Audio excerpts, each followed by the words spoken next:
Pada video sebelumnya kita sudah membahas bagaimana cara untuk melakukan input data referensi tindakan. Nah, pada video kali ini kita akan belajar bagaimana cara melakukan input data referensi kamar. Karena nanti untuk data kamar ini diperlukan jika puskesmas kita adalah puskesmas yang melayani unit rawat inap. Seperti itu. Jadi kita perlu mapping dulu untuk kelas kamar dan kamarnya. Oke, kita mulai dari akses menunya dulu ke data master referensi, kemudian data referensi kamar. Lalu kita akan input untuk data kelas kamarnya terlebih dahulu. Misalnya caranya klik kelas kamar. Kemudian kita bisa tambahkan misalnya kodenya 001.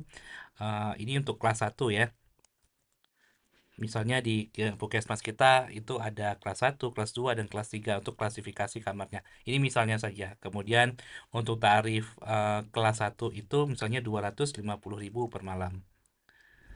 Ini misalnya saja. Kemudian misalnya ada lagi kelas 2. Ini kelas 2, kemudian tarifnya misalnya 150.000.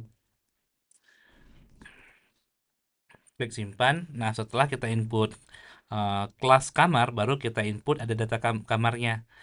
Jadi di data kamar kita boleh klik tambah data, kode kamar misalnya kamar Melati gitu ya, MLT, nama kamar Melati.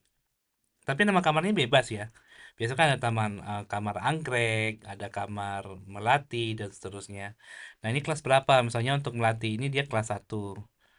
Lokasi di gedung utama, jumlah tempat tidur di kamar ini atau di ya kamar Melati ini misalnya ada 10 tempat tidur, 10 bed. Kita simpan. Oke, sudah. Kemudian yang kedua kita input misalnya anggrek, ANG, anggrek. Ini untuk penamaan kode kamar dan nama kamarnya bebas ya, tidak harus mengikuti ini. Dia kelas 2 misalnya. Jumlah tempat tidurnya itu ada 16. Ini misalnya saja. Klik simpan. Oke, nanti kita bisa ngelihat nih di kamar Melati itu ada 10 kamar ya. Ada 10 bed, sorry, bukan 10 kamar. Kemudian nanti kita bisa lihat di kamar anggrek itu ada 16 tadi ya, 16 tempat tidur dan statusnya masih kosong. Nah, jadi seperti itu. Kalau misalnya Anda pengen nambah di anggrek, saya pengen nambah misalnya ya, pengen tambah kamarnya. Terakhir kan anggrek 16 ya untuk kode bednya. Jadi kalau misalnya kita mau nambah boleh tambah tempat tidurnya, kode bednya itu 17 misalnya. Oke, lalu kita klik simpan. Maka nanti di kamar anggrek itu sudah sampai 17 bed maksudnya.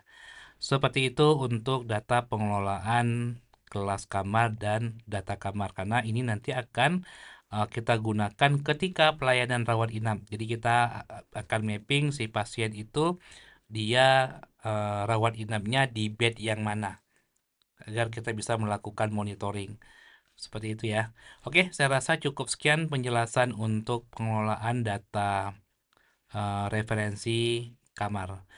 Terima kasih.